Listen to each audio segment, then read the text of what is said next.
दोस्तों स्वागत है आपके अपने प्लेटफॉर्म योगेंद्र टाइम्स पर। मैं योगेंद्र तिवारी आज चर्चा करूंगा आधुनिक भारत से संबंधित महत्वपूर्ण संस्थाओं के बारे में। ऐसी संस्थाएं जो एग्जाम पॉइंट ऑफ व्यू से महत्वपूर्ण हैं, जो कि आपके पीसीएस एग्जाम्स, आरओ, पेट, यूपी ट्रिपल एससी का कोई भी जो एग्जाम होने वाला है उसके लिए बहुत महत्वपूर्ण है। स्टैटिक जीके का एक महत्वपूर्ण हिस्सा है, इसलिए सेशन को पूरा देखें, ज़्यादा से ज़्यादा लोगों तक शेयर करें। अगर आपको अच्छा लगे तो आगे बढ़ते हैं दोस्तों, शुरू करते हैं आज के सेशन को।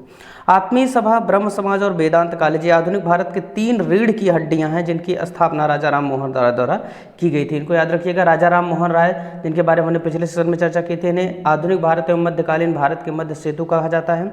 इन्हें भारत का आधुनिक पुरुष कहा जाता है और ये सारी उपाधियां आप याद रखिएगा, पूछा गया है एग्जाम्स में।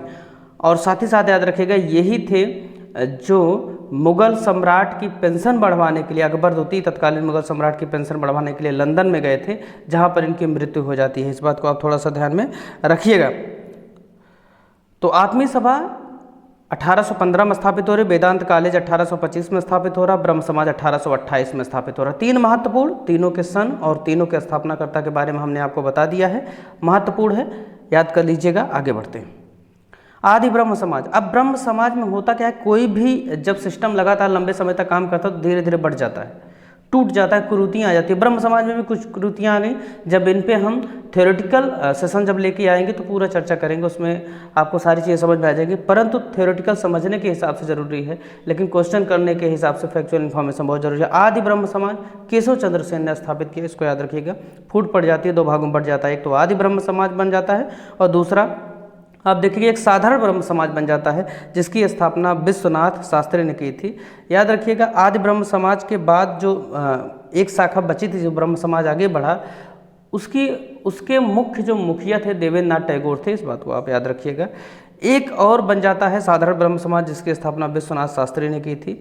और साथ ही साथ ब्रह्म समाज जो दक्षिण भारत में चला, जिसे हम ब्रह्म समाज ऑफ साउथ इंडिया कहते हैं, श्री धरालू नायडू इसके संस्थापक थे। तो ब्रह्म समाज से संबंधित मैंने आपको 4 चीज़ें बताई। एक तो ब्रह्म समाज की स्थापना 1828 में हुई, फिर 1870 के दशक में ये 2 भागों में बट गया, आदि ब्रह्म समाज और मुख्य ब्रह्म समाज। आदि ब्रह्म समाज के संस्थापक केशव चंद्र सेन थे और देवेंद्र नाथ टैगोर शेष ब्रह्म समाज को लेकर आगे बढ़ते रहे। उसके बाद ब्रह्म समाज में एक और नई विचारधारा जुड़ती है, जिसे हम साधारण ब्रह्म समाज कहते हैं। विष्णु शास्त्री इसके संस्थापक थे। और दक्षिण भारत में जो ब्रह्म समाज चला, ब्रह्म समाज ऑफ साउथ इंडिया, उसके संस्थापक श्री धरालू नायडू थे। तो यह महत्वपूर्ण प्रश्न है, इतने में से ही पूछा, क्योंकि ब्रह्म समाज की और कोई शाखा नहीं है। तो अगर वो ब्रह्म समाज पे आता है तो इसी में से पूछेगा, और ये इसका कोर पॉइंट है। आगे बढ़ते हैं। तत्वबोधिनी सभा बहुत महत्वपूर्ण है, देवेंद्र नाथ टैगोर इसके संस्थापक थे। प्रार्थना समाज, महादेव गोविंद रानाडे, महत्वपूर्ण नाम है भारतीय स्वतंत्रता संग्राम का। महादेव गोविंद रानाडे ने प्रार्थना समाज की स्थापना की। केशव चंद्र सेन इसमें शामिल थे, आप इस बात को याद रखिएगा। इन्हीं की प्रेरणा से यह संस्थान स्थापित हुआ था। प्रार्थना समाज, महादेव, प्रार्थना आप किसकी करते हैं? महादेव की, आप याद रखिएगा। आगे बढ़ते हैं। आर्य समाज चर्चा में रहता है। आर्य समाज, इसके संस्थापक स्वामी दयानंद सरस्वती थे। स्वामी दयानंद सरस्वती ने जो हिंदू दूसरे धर्मों में चले गए थे, उनको दोबारा लाने के लिए तथा वैदिक संस्कृति के मूल्यों को स्थापित करने के लिए आर्य समाज की स्थापना की 1875 में। इसका शुरुआती मुख्यालय आप देखेंगे लाहौर में हुआ करता था, बाद में बम्बई में चला आया। ठीक है, तो आपको इतना याद रखना है कि दयानंद सरस्वती ने आर्य समाज की स्थापना की और इन्होंने ही नारा दिया था, वेदों की ओर देखो, वेदों की ओर चलो। ठीक है, तो कुछ लोग, मैंने आपको बताया, कुछ लोग इसका ये भी आशय लगाते हैं कि हमें बैलगाड़ी से चलना पड़ेगा। इसका कदापि आशय नहीं। इसका आशय ये है कि हमें अपने संस्कृति के प्रति सजग होना चाहिए। जिस तरीके से जिस समय ये संस्थान स्थापित हो रहा है, आप देखेंगे पश्चिमीकरण का बहुत तेज़ी से बोलबाला भारत में बढ़ रहा था। जैसा कि आज आप देखेंगे वही हमारी पीढ़ियाँ पश्चिमीकरण का शिकार हैं, जिन्हें आधुनिकता के अलग अलग साधन मिलते हैं। परंतु आप जब देखेंगे आधुनिकता के बारे में, तो प्रथम आधुनिक पुरुष राजा राम मोहन राय को कहा जाता है, जो ना तो जीन्स की पैंट पहनते थे, न तो चाइनीज कॉलर की शर्ट, धोती कुर्ता और पगड़ी बांधा हुआ इंसान आधुनिक भारत का प्रथम पुरुष कहा जाता है, प्रथम आधुनिक पुरुष कहा जाता है भारत का। इसलिए विचारों से आधुनिक बनिए, बाकी चीज़ों से तो ठीक है। रामकृष्ण मठ ये स्थापित हो रहा है स्वामी विवेकानंद द्वारा। ये कोलकाता में स्थापित हुआ था। रामकृष्ण मठ, जब स्वामी विवेकानंद अमेरिका से अपने वैचारिक मतों का प्रचार करके, हिंदू धर्म की नीतियों का प्रचार करके वापस आते हैं तो अपने गुरु की याद में रामकृष्ण मठ की स्थापना करते हैं। इस बात को आप थोड़ा सा याद रखिएगा, रामकृष्ण के गुरु थे। थियोसोफिकल सोसाइटी, मैडम ब्लाउटस्की, इन्होंने इसकी स्थापना की थी। थियोसोफिकल सोसाइटी, इसकी मुख्य ब्रांच अमेरिका में थी, जबकि मद्रास के अड्यार नामक शहर में इसकी इंडिया की जो शाखा थी उसका मुख्यालय था। मद्रास के अड्यार में कौन स्थापना कर रहे हैं? मैडम ब्लाउटस्की, थियोसोफिकल सोसाइटी की। आगे बढ़ते हैं। थियोसोफिकल सोसाइटी, दोस्तों इसको थोड़ा सा ध्यान रखिएगा, थियोसोफिकल सोसाइटी बेसिकली है क्या, अभी से बता दे रहे हैं।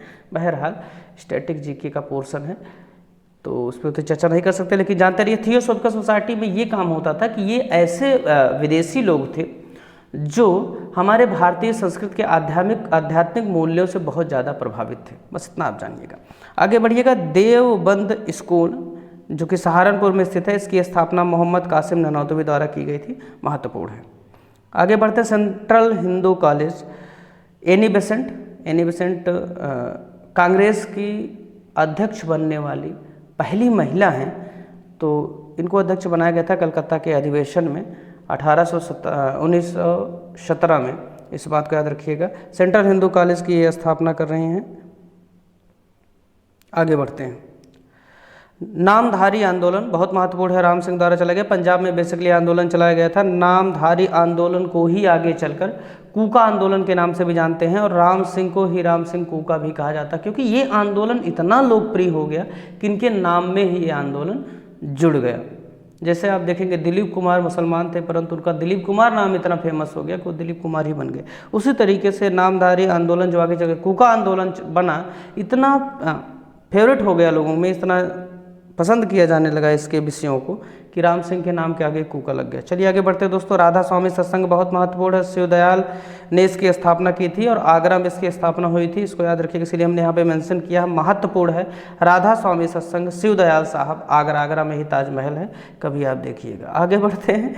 यंग बंगाल आंदोलन, यंग बंगाल आंदोलन, इसकी स्थापना बंगाल के बेसिकली जो क्रांतिकारी आंदोलन है उसमें एक महत्वपूर्ण है यंग बंगाल आंदोलन। हेनरी डिरोजियो ने इसकी स्थापना की थी। बहुत ज़्यादा पूछा जाता है PCS exam point of view से या one day exam point of view से। ये सारे आंदोलन आप रटे रहिएगा, जो भी हमने किताबें बताई उसको आप पूरा रट लीजिए। 4 बार आप सुनिए, सारा रट उठे, कोई फैक्ट नहीं, कोई ट्रिक नहीं, सीधे आप 4 बार सुनेंगे आपको याद हो जाएगा जितनी भी चीज़ें आपको बताई जा रही, चाहे अखबार हो या अन्य चीज़ें हों। आगे बढ़ते हैं। साइंटिफिक इंडिया पैट्रियाटिक एसोसिएशन, इसकी स्थापना सर सैयद अहमद खान द्वारा की गई है। सर सैयद अहमद खान भारत का एक बहुत विवादित व्यक्तित्व है, कुछ लोग पक्ष में रहते हैं, कुछ लोग विपक्ष में रहते हैं, इसलिए इसको पूछा जाता है। साइंटिफिक इंडिया पैट्रियाटिक एसोसिएशन की स्थापना सर सैयद अहमद खान द्वारा। आगे बढ़ते हैं दोस्तों। परमहंस मंडली गोपाल हरि देशमुख, महाराष्ट्र से संबंधित है। परमहंस मंडली गोपाल हरि देशमुख ने इसकी स्थापना की थी, इसको आप ध्यान से थोड़ा दिमाग में रखिएगा। दीनबंधु सार्वजनिक सभा, इसकी स्थापना ज्योतिबा फुले, ये दलित शोषित वंचितों से संबंधित आंदोलन के लिए जाने जाते हैं। इनके बचपन में इनके साथ काफ़ी भेदभाव हुए, जिसको लेकर आगे समाज को जागरूक करने के लिए खास करके साथ बैठकर पंक्तियों में खाने जैसी या वैवाहिक कार्यक्रमों में लोगों के पार्टिसिपेट करने जैसी परंपराओं को आगे बढ़ाते हुए इन्होंने अपने आंदोलन को चलाया था। बहरहाल अब तो बफर सिस्टम आ गया है, पड़ोसी के यहाँ नहीं जा रहा है, इसीलिए अब क्या हो रहा है, अब हमारे मध्य सामंजस्य की कमी हो रही है। पहले के ऐसे आंदोलन होते जो सामंजस्य को बढ़ावा देते थे, अब हम अपना अपना सिस्टम करते हैं अलग अलग से। ठीक है, आगे बढ़ते हैं।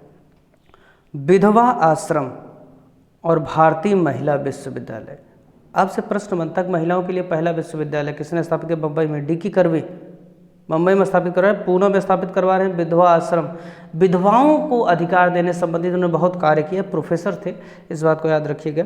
बहुत ज़्यादा इन्होंने काम किया, बहुत ज़्यादा पूछा भी जाता है ये प्रश्न। विधवा आश्रम और महिला विश्वविद्यालय, पहला भारतीय महिला विश्वविद्यालय डी के करवे द्वारा स्थापित किया जा रहा है। आगे बढ़ते हैं दोस्तों। डिप्रेस क्लासेस मिशन सोसाइटी, महत्वपूर्ण है, भीमराव रामजी अम्बेडकर, इसको इन्होंने स्थापित किया था। डिप्रेस से, चूँकि आप जानते हैं दलितों के मसीहा के रूप में अम्बेडकर जी को जाना जाता है, जीवन के अंतिम क्षणों में इन्होंने बौद्ध धर्म को स्वीकार कर लिया था। नागपुर में इन्होंने अधिवेशन किया था और उसी में बौद्ध धर्म में शामिल हो गए थे। हालांकि इन्हें भारतीय दलितों द्वारा बोधिसत्व भी कहा जाता है, परंतु आध्यात्मिक रूप से इन्हें बोधिसत्व की उपाधि नहीं दी गई है।